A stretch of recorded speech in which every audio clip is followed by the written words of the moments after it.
Marco Bandiera, protagonista al Giro, oggi protagonista ancora a Valdobbiadene per questa festa di sport, solidarietà, ciclismo, bambini, territorio.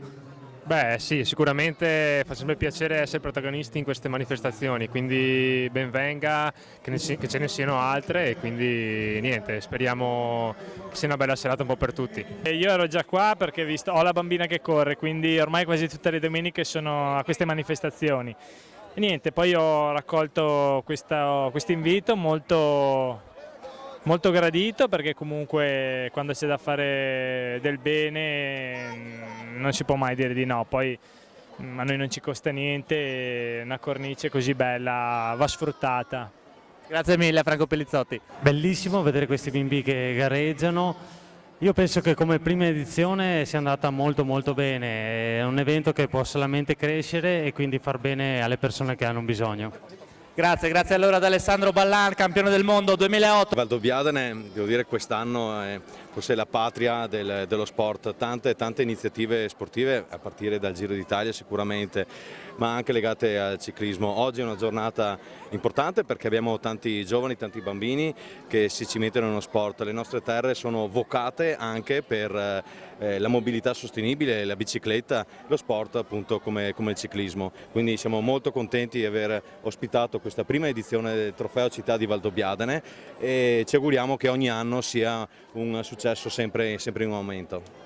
Lo sport è così, i professionisti che amano il proprio sport sono i primi testimonial nella promozione anche attraverso i giovani di principi sani, non solo lo sport ma anche la beneficenza. Oggi è soprattutto una giornata di beneficenza per raccolta fondi per la ricerca sulla fibrocicistica, quindi sport, volontariato e beneficenza è un connubio importante che a Valdobbiadene trova forse la patria. Cristian Salvato, ACCPI, Associazione Corridori Ciclisti Professionisti Italiani, avete collaborato anche voi a questa splendida iniziativa?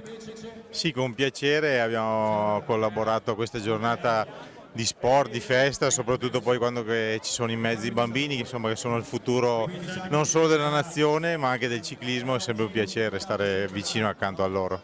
Oggi i professionisti sono parecchi che hanno aderito, insomma il Movimento Italia sta bene. Sì, il Movimento Italia sta bene, adesso c'è la competizione più importante al mondo che è il Tour de France, speriamo che i nostri colori si facciano valere, insomma, ecco. Grazie a Cristian Salvato.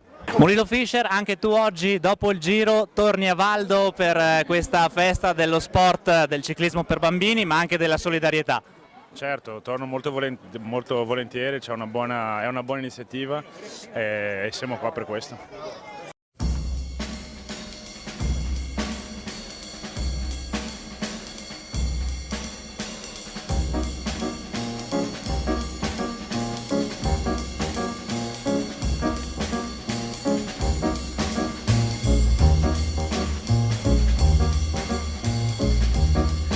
Thank you.